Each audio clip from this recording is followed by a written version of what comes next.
evening. It seems like just yesterday that we were at our first convention, where my husband accepted the Republican nomination and then became our 45th President of the United States. Yet the energy and enthusiasm for who should lead this nation, it is real today as it was 4 years ago. I know I speak for my husband and the entire family when I say we have not forgotten the incredible people who were willing to take a chance on the businessmen who had never worked in politics. We know it was you who elected him to be Commander-in-Chief, and we know it is you who will carry us through again. We were humbled by the incredible support then, and we are still grateful today. I want to acknowledge the fact that since March, our lives have changed drastically. The invisible enemy, COVID-19, swept across our beautiful country and impacted all of us. My deepest sympathy goes out to everyone who has lost a loved one, and my prayers are with those who are ill or suffering. I know many people are anxious and some feel helpless. I want you to know you're not alone. My husband's administration will not stop fighting until there is an effective treatment or vaccine available to everyone. Donald will not rest until he has done all he can to take care of everyone impacted by this terrible pandemic.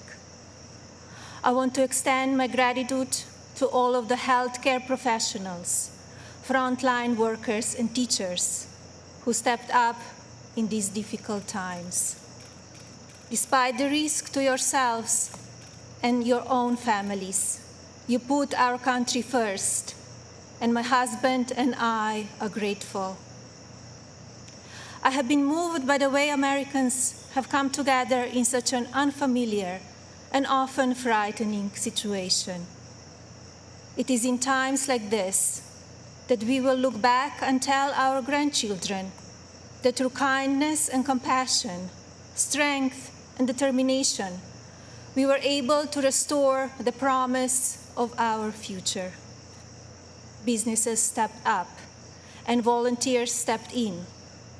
People were eager to share ideas, resources, and support of all kinds with neighbors and strangers alike. It has been inspiring to see what the people of our great nation will do for one another, especially when we are at our most fragile. Speaking of strength and determination, we recently celebrated the 100-year anniversary of the passage of the 19th Amendment. Yesterday, on the North Lawn of the White House, we unveiled an exhibit dedicated to women's suffrage. The exhibit called on children from across the country to send art honoring the meaning of this important time in women's history. When I was judging the entries, I reflected on the impact of women's voices in our nation's story, and how proud I will be to cast my vote again for Donald this November. We must make sure that women are heard and that the American dream continues to thrive. Growing up as a young child in Slovenia, which was under communist rule at the time, I always heard about an amazing place called America, a land that stood for freedom and opportunity. As I grew older, it became my goal to move to the United States and follow my dream of working in the fashion industry. My parents worked very hard to ensure our family could not only live and prosper in America, but also contribute to a nation that allows for people to arrive with a dream and make it reality. I want to take the moment to thank my mother and father for all they have done for our family It is because of you that I'm standing here today.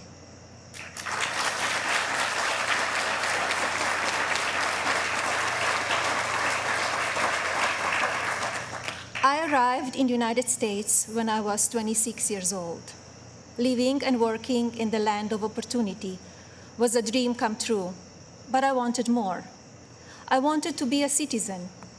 After 10 years of paperwork and patience, I studied for the test in 2006 and became an American citizen.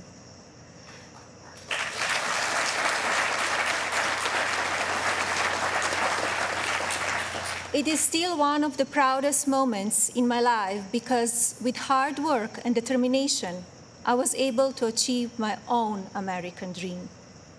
As an immigrant and a very independent woman, I understand what a privilege it is to live here and to enjoy the freedoms and opportunities that we have.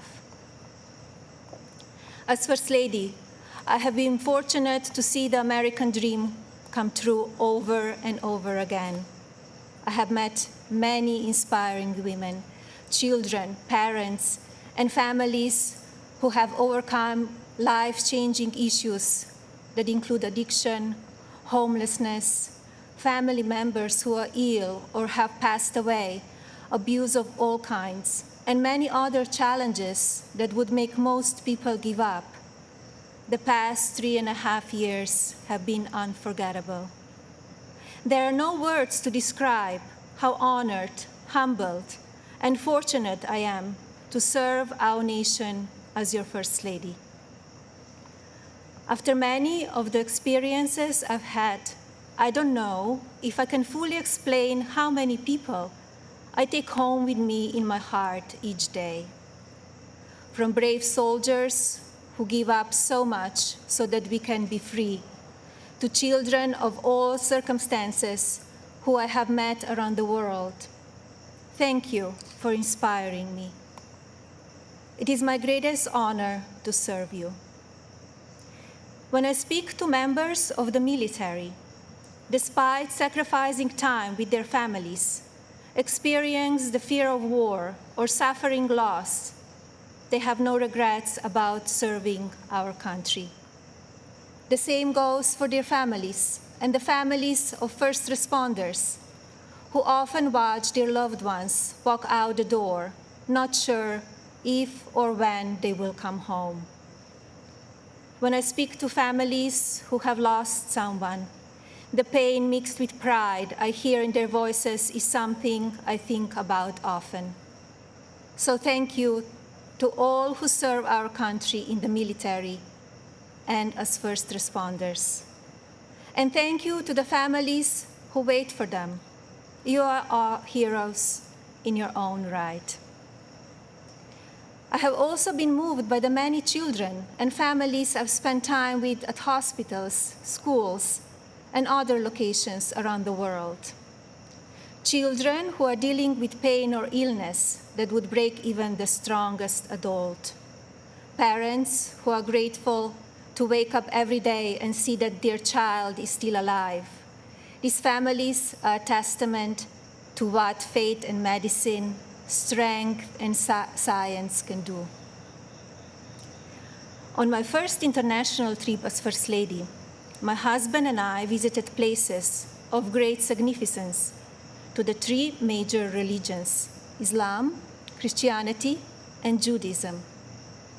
One special memory from that trip is of a young boy I had privilege of visiting while at Bambino Gesù Hospital in Rome, Italy. While there, I read the little boy a story and learned that he and his family had been waiting for a heart for a very long time, and he had a grim prognosis. His situation brought my staff and me to tears, and we spoke of a little else as we flew to Belgium for the next part of our trip. Upon landing just a few hours later, we learned that a heart had been donated and would be going to the little one. I think about him often, along with so many amazing and strong young patients across our own country. More profound and sadly unavoidable examples of our country's strength and character have occurred in the communities that have been impacted by natural disasters. Hurricanes, tornadoes, and flooding may show the ugly side of Mother Nature, but in their aftermath, they can show us a beautiful side of humanity. My husband and I have visited many places that have been affected by natural disaster, and we are deeply moved by the strength of the people who have lost everything and the kindness of neighbors and communities. The common thread in all of these challenging situations is the unwavering resolve to help one another.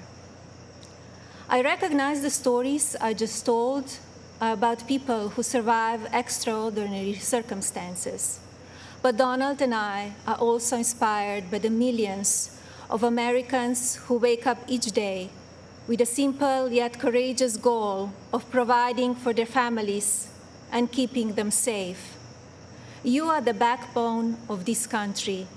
You are the people who continue to make the United States of America what it is, and who have the incredible responsibility of preparing our future generations to leave everything even better than they found it. Just as you are fighting for your families, my husband, our family, and the people in this administration are here fighting for you. No matter the amount of negative or false media headlines or attacks from the other side, Donald Trump has not and will not lose focus on you.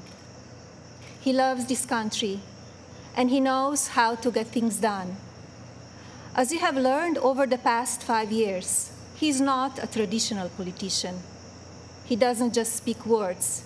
He demands action, and he gets results.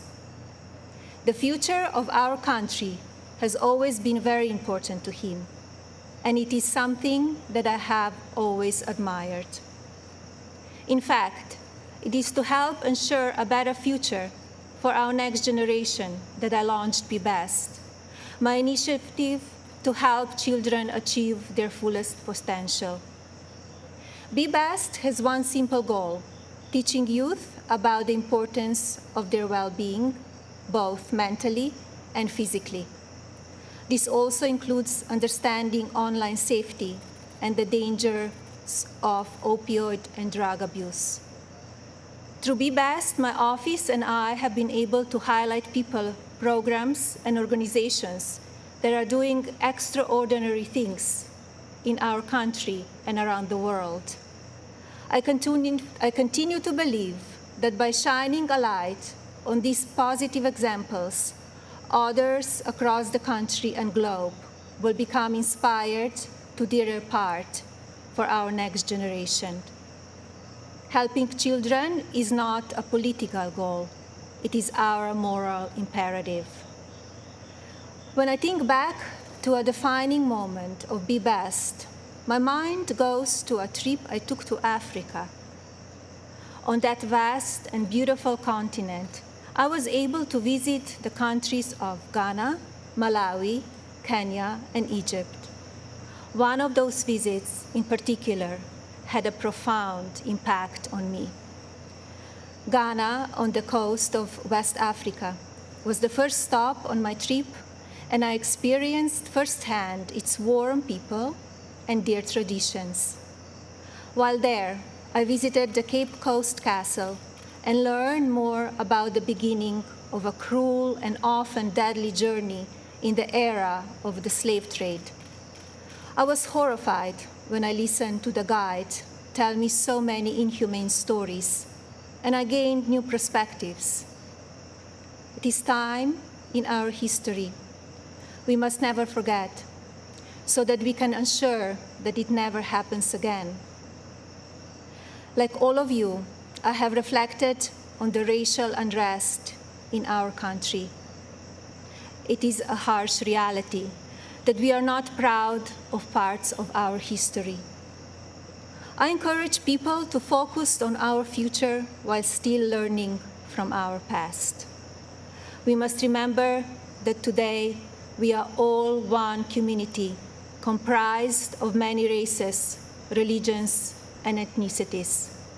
Our diverse and storied history is what makes our country strong, and yet we still have so much to learn from one another.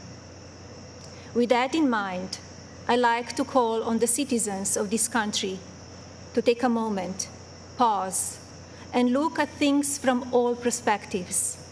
I urge people to come together in a civil manner so we can work and live up to our standard American ideals. I also ask people to stop the violence and looting being done in the name of justice, and never make assumptions based on the color of a person's skin.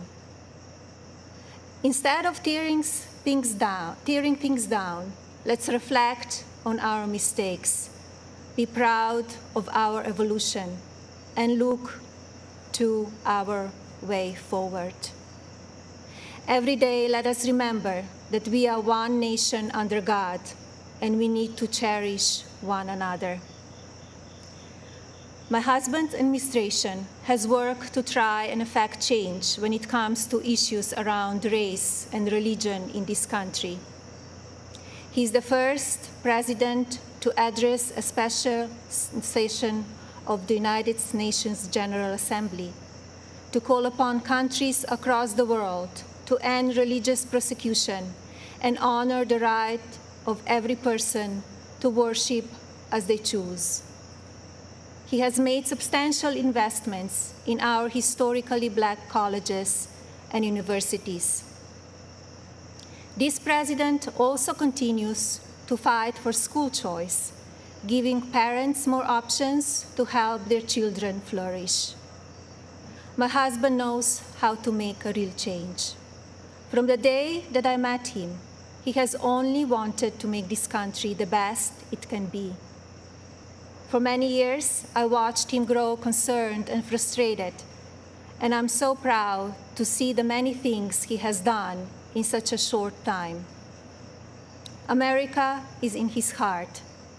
So while at times we only see the worst of people and politics on the evening news, let's remember how we come together in the most difficult times.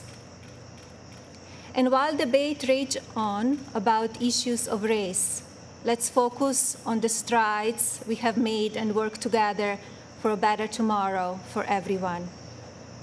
Our administration has also devoted historic resources and produced life-saving results by raising awareness around opioid addiction and drug abuse, especially for children.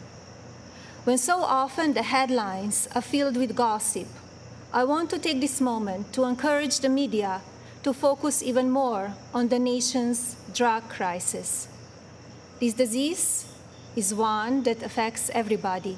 It pays no attention to race, age, or socioeconomic status. Addiction has touched every part of our society in some way. And now, more than ever, we have programs and medicine to combat it. We just need to talk about it openly.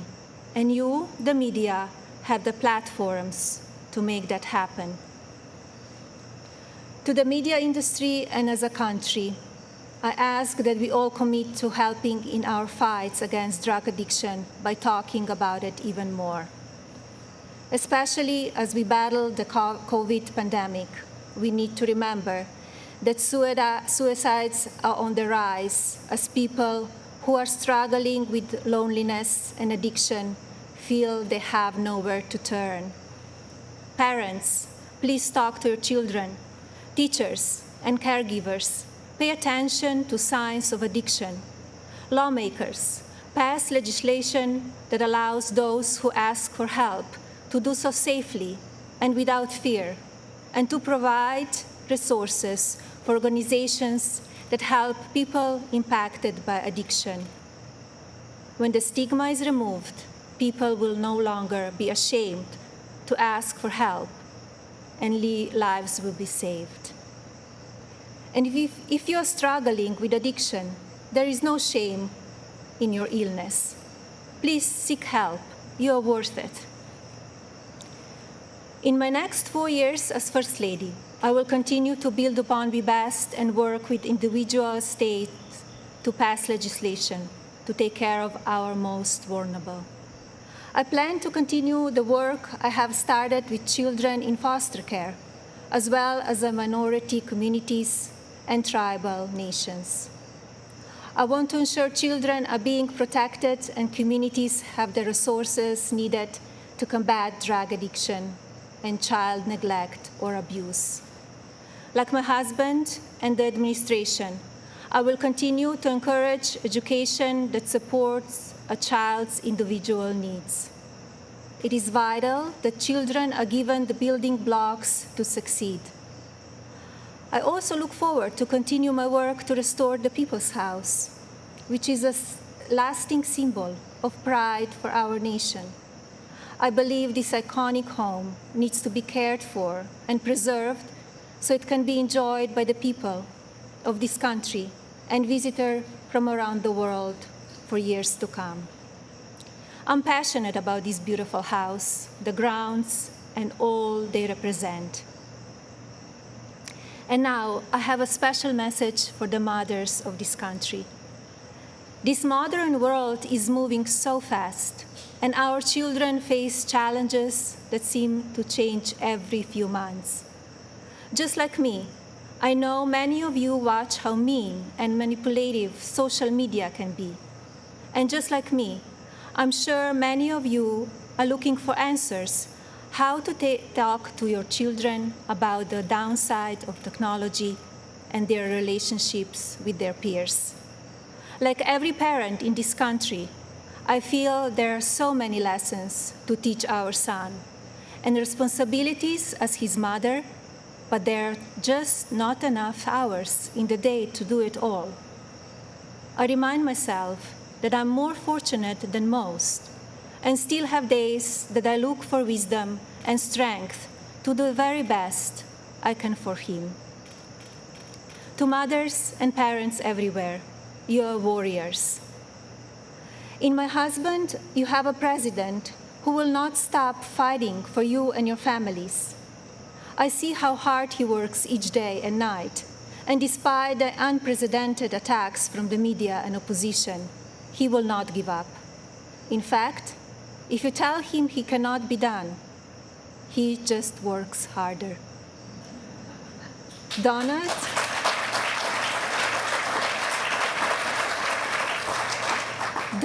is a husband who supports me in all that I do. He has built an administration with an unprecedented number of women in leadership roles and has fostered an environment where the American people are always the priority. He welcomes different points of view and encourages thinking outside of the box. I know I speak for my husband and the family when I say we are so grateful that you have trusted him to be your president, and we will be honored to serve this incredible country for 4 more years.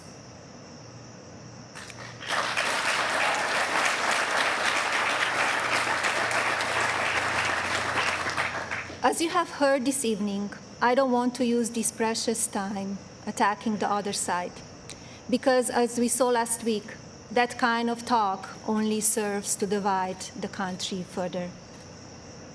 I'm here because we need my husband to be our president and commander-in-chief for 4 more years. He is what is best for our country. We all know Donald Trump makes no secrets about how he feels about things. Total honesty is what we as citizens deserve from our president. Whether you like it or not, you always know what he's thinking. And that is because he's an authentic person who loves this country and its people and wants to continue to make it better. Donald wants to keep your family safe. He wants to help your family succeed. He wants nothing more than for this country to prosper, and he doesn't waste time playing politics. Almost 4 years ago, we went into Election Day completely underestimated. despite what is being said again this year, I know, just as you do, that Americans will go to the polls and vote on the behalf of their families, our economy, our national security, and our children's future. To vote for those ideals is not a partisan vote. It is a common sense vote, because those are goals and hopes that we all believe in. I believe that we need my husband's leadership now more than ever in order to bring us back once again to the greatest economy and the strongest country ever known. God bless you all, your families, and God bless the United States of America.